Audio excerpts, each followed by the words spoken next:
Hi guys, आप लोग कैसे हैं। मैं मोहम्मद मिकाइल अंसारी और आप लोगों का मेरे इस यूट्यूब चैनल स्टडी मित्र मिकाइल में वेलकम है। दोस्तों, जैसा कि हम लोगों ने शुरू किया है how to translate into English, जो कि ट्रांसलेशन की बहुत ही अच्छी बुक है और जो हमें हिंदी से इंग्लिश में ट्रांसलेट करने सिखाती है। और दोस्तों, यह आरपी सिन्हा के द्वारा लिखा गया है। अभी जो हमारा चल रहा है चैप्टर 23 और ये आज का स्ट्रक्चर नंबर 4 है दोस्तों, जिसका टॉपिक है स्ट्रॉन्ग विश या डिजायर, यानी कि आप तीव्र इच्छा कैसे व्यक्त करेंगे। ठीक है दोस्तों, और इसके साथ साथ हम लोग इसमें जो कंसेप्ट यूज होगा इस स्ट्रक्चर में उसे हम लोग क्लियर करेंगे और बेहतर तरीके से लास्ट में जब ये हम लोग बना लेंगे तो आपके लिए कोई भी कंफ्यूजन नहीं बचेगा। आप सभी को आसानी से समझ भी लेंगे और बनाना भी शुरू कर देंगे। और दोस्तों, तो सबसे पहले आइए कि अगर हिंदी में रहे यदि या अगर मैं समय पर पहुंच पाऊं, ठीक है दोस्तों, इस तरह से रहे या दोनों में से कोई रह सकता है। यदि वह राजा हो या यदि नहीं है अगर मैं अमीर होऊं, तो इस तरह से दोस्तों क्या व्यक्त या एक्सप्रेस किया जा रहा है, हम अपनी इच्छाओं को व्यक्त करते हैं। स्ट्रॉन्ग विश या डिजायर, तीव्र इच्छा कि मैं ये होता तो मैं ये करता, इस तरह की जो बातें की जाती, या मेरे पास ये होता तो, इस तरह की अगर बातें की जाती हो तो दोस्तों आपको इस स्ट्रक्चर का यूज करना पड़ेगा। और वो स्ट्रक्चर क्या है हमारा, यदि या अगर, या दोस्तों एक काश भी आता है। ठीक, काश मैं राजा हूं तो भी, तो वहां पर दोस्तों हम लोग यूज करेंगे आई विश। इसका भी मतलब यदि ही होता, आई का मतलब सिर्फ मैं नहीं, वो यहां तक में क्लियर हो जाएगा दोस्तों। या इसके जगह आप यूज कर सकते हैं इफ ओनली, या दोस्तों वुड दैट, और ये दोनों ज्यादा चलता है। उसके बाद एक और है दोस्तों, या तो ओ दैट करे या ओह दैट। तो इस तरह से आपके पास 4-5 ऑप्शन है यदि या अगर या काश के लिए। अब आइए दोस्तों, जो तीव्र इच्छा है, स्ट्रॉन्ग विश है, उसे दिखाने के लिए वो क्या होता है, वो या तो प्रेजेंट की बात करता है या फ्यूचर की बात करता है। यानी कि जो इच्छा कर रहे हैं वो आगे के लिए कर रहे हैं, वो खत्म नहीं हुआ, वो अफसोस नहीं कर रहे कि मैं राजा होता, मैं राजा, अगर मैं राजा होऊं तो, यानी कहने का मतलब कि अभी उम्मीद बाकी है लेकिन ज्यादा इंपॉसिबिलिटी है। ठीक है, तो इस तरह की अगर इच्छा करते हैं तो ये क्या बताता है, प्रेजेंट या फ्यूचर, यानी कि अभी उम्मीद बाकी है, उसकी इच्छा कर रहे हैं कि अभी पूरी हो सकती है। ठीक, अब दोस्तों इसके बाद अगर ऐसी इच्छा आप करते हैं तो वहां पर सब्जेक्ट कोई भी हो, उसके साथ वर्ब का सेकंड फॉर्म यानी कि पास्ट इंडेफिनिट टेंस का यूज करेंगे।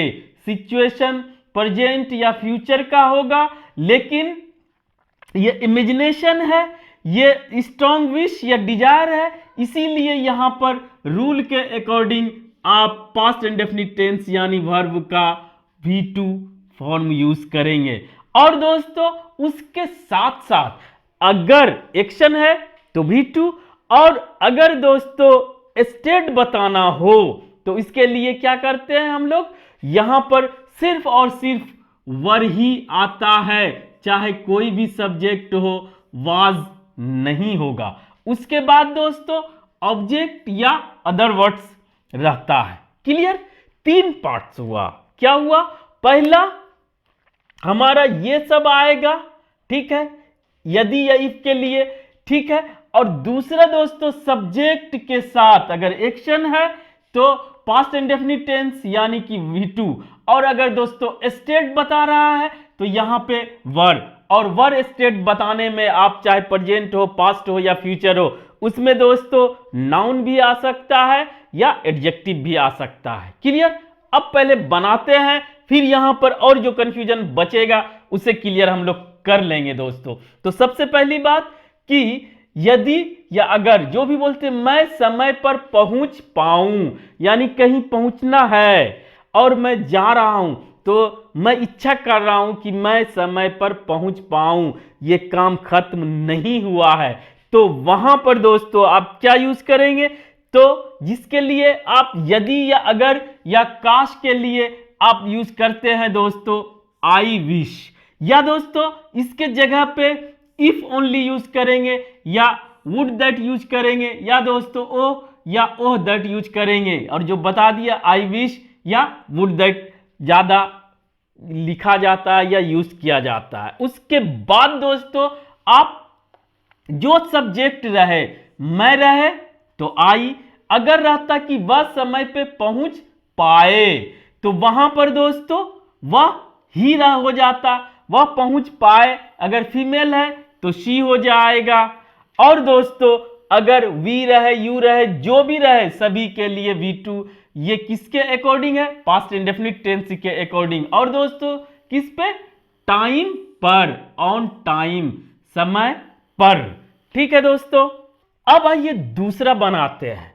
यदि वह राजा हो, यह एक स्टेट बताया जा रहा है, इच्छा ही है, तीव्र इच्छा ही है, लेकिन वह होने की बात किया जा रहा है। तो वहां पर दोस्तों यहां पे एक और कंसेप्ट ये क्लियर कर ले कि यदि हो चाहे अगर हो, वो उसके लिए अगर आई विश यूज कर रहे हैं तो आई विश ही होगा, ही, शी या वी कुछ नहीं होगा, यू, दे, सिर्फ आई विश का ही मतलब होता है। यदि अगर काश, चाहे अगला सब्जेक्ट कोई भी हो, ठीक है, वह राजा हो, ही वर अ किंग, ये क्या हुआ दोस्तों?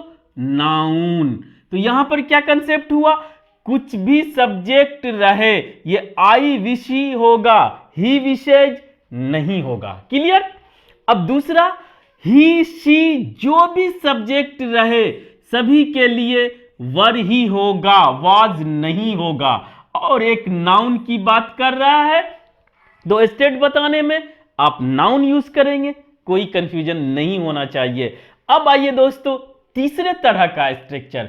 अगर मैं अमीर होऊं, यानी कि हम डिजायर कर रहे हैं कि मैं अमीर होऊं, अभी नहीं है या बीता भी नहीं है समय, अभी होने की उम्मीद है, तो वहां पर दोस्तों अगर आप वुड दैट से बनाते हैं तो भी कोई बात नहीं है। आई वर रिच, रिच ये क्या हुआ दोस्तों? एडजेक्टिव। तो ये दोनों चीज आ सकता है स्टेट बताने के लिए, आप जानते हैं, और यही दोस्तों स्टेट बताने के लिए, लेकिन आपको सब्जेक्ट के अकॉर्डिंग वाज या वर नहीं लगाना पड़ेगा। यहां पर आप समझ लीजिए कि वर ही एक ऐसा पास्ट में स्टेट बताया जाता है जिससे आप इम्पॉसिबल चीज या अपने डिजायर को व्यक्त करते हैं, सिर्फ और सिर्फ वर से ही, वाज से नहीं। तो यहां पर तक तो समझ गए दोस्तों। अब आइए इसको भी आप आसानी से समझ जाएंगे कि कोई भी सब्जेक्ट हो V2 लगता है, इस तरह का अगर I wish, if only, would that या काश ये सब आता है तो दोस्तों ये क्या हुआ? पास्ट इंडेफिनिट टेंस, टेंस का स्ट्रक्चर लेगा। क्लियर? अब दूसरा आइए दोस्तों कि कोई भी सब्जेक्ट हो, सभी सब्जेक्ट के लिए वर ही आता है। ऐसे जनरल पास्ट इंडेफिनिट टेंस में अगर स्टेट बताते हैं तो क्या होता है? I, he, she, it, yes singular noun हो उसके साथ वाज आता है। और दोस्तों वी, यू, दे या प्लूरल सब्जेक्ट आता है उसके साथ हमारा वर आता है। लेकिन अगर इस तरह का सिचुएशन हो जिसमें आप की इच्छाएं व्यक्त करना हो और तीव्र इच्छाएं, तो वहां पर दोस्तों पास्ट इंडेफिनिट टेंस का आपको सिर्फ और सिर्फ वर का ही यूज करेंगे, चाहे सब्जेक्ट कोई हो, आई हो, वी हो, यू हो, दे हो, ही हो, शी हो, चाहे कोई भी नाम हो। ठीक है दोस्तों, कुछ भी हो, ये क्या बताने के लिए, इमेजिनेशन बताने के लिए यूज किया जाता है। क्लियर। और उसके बाद आप स्टेट में देखे होंगे दोस्तों कि या तो आप नाउन यूज कर सकते हैं या एडजेक्टिव यूज कर सकते हैं। जैसे इसमें हम लोगों ने देखा कि एक नाउन इच्छा किया जा रहा है कि वह एक राजा हो, या मैं एक राजा हूं, या तुम एक राजा हो, कुछ भी रहे ये वर ही आएगा। क्लियर। उसके बाद दोस्तों अगर एक का सेंस है तो ए या एन का जरूरत पड़ेगा। और दोस्तों दूसरा, अगर आप एडजेक्टिव है तो एडजेक्टिव के पहले ए एन नहीं आता, ये जानते हैं। इस तरह से आप अपनी इच्छाओं को व्यक्त कर सकते हैं, एक्सप्रेस कर सकते हैं। और इस तरह का आप प्रैक्टिस करके देखें, अपने ही मन से सिचुएशन क्रिएट करें दोस्तों, अपने लिए, दूसरों के लिए, चाहे कोई भी सब्जेक्ट हो, और उसमें ये सब आप समझिए कि वर्ड हो चाहे ग्रुप ऑफ वर्ड्स हो, इसको लगा के आप बनाने की कोशिश करें। तो दोस्तों आज बस इतना ही। अगर यह वीडियो आपको अच्छा लगा और आप इससे कुछ सीखे हो, प्लीज इसे लाइक करें, सब्सक्राइब करें और अपने दोस्तों के बीच शेयर जरूर करें दोस्तों। Thank you for watching, have a nice day.